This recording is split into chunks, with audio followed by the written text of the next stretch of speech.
March মাস থেকে notice দেওয়া সত্ত্বেও খোয়াই পুর পরিষদ এলাকায় রাস্তার মোড়ে মোড়ে জায়গা বেদখল করে বড় বড় সাইনবোর্ড কোম্পানির পারমিশন ছাড়া লাগিয়ে দেওয়া হয়েছে।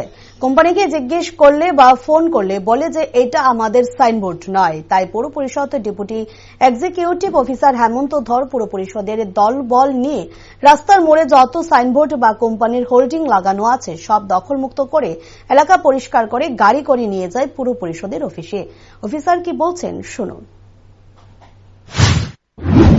আজকে মূলত কি বিষয়ে আপনারা এই যে অভিযানে বেরিয়েছেন? আজকে আমরা খোয়াই পুর পরিষদের উদ্যোগে আমাদের কাজফোর্স এবং আমাদের অফিস স্টাফ সহ আমরা আমাদের শহর এলাকায় বিভিন্ন অবৈধভাবে বিভিন্ন কোম্পানি বা বহুজাতিক সংস্থার পক্ষ থেকে বা প্রাইভেট পার্টি থেকে বিভিন্ন ধরনের হোর্ডিং ব্যানার ফ্ল্যাক্স যেগুলো শহরে বিভিন্ন জায়গায় লাগানো হয়েছে, যার জন্য বিভিন্ন রকমের অবস্ট্রাকশন হইতেছে। তো অ্যাকচুয়ালি আমাদের মিউনিসিপ্যালিটি অ্যাক্ট আমাদের এগুলা কেউ যদি রেশন করতে চায় আমাদের মিউনিসিপ্যালিটি থেকে প্রায়র পারমিশন নিয়ে একটা ফি আছে, ফিটা দিয়ে তারপরে রেশন করতে লাগে।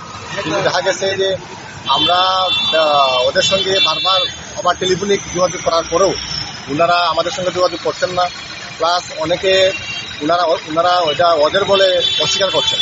তো আমরা অ্যাকচুয়াল কে লাগাইছে বা এরকম আমরা টেস্ট করতে পারতেছি না, প্লাস আমাদের যে পারমিশনটা ওনাকে নেননি।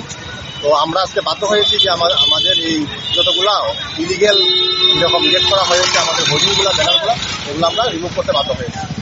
এরকম কতগুলি কোম্পানি, কি কি কোম্পানি পেয়েছেন আমরা পেয়েছি? ধরেন ম্যাক্সিমাম কিছু কিছু আছে আমাদের সরিষার তেলের যে কোম্পানিগুলো আছে, কিছু কিছু আছে জুয়েলারি কোম্পানি, কিছু কিছু আছে আমাদের যেমন প্রাইভেট ইনস্টিটিউশন, হ্যাঁ, বা কোচিং সেন্টার এরকম পেয়েছি। অনেকগুলো যেমন জুতার ব্র্যান্ডের কিছু আমরা পেয়েছি। এরকম বিভিন্ন ভ্যারাইটিস মানে বিভিন্ন ধরনের প্রোডাক্ট তারা করেন, সেল করেন, তাদের বিভিন্ন কোম্পানি আমরা পেয়েছি। তো আমরা এগুলো ধাপে ধাপে আজকে আমরা শুরু করেছি।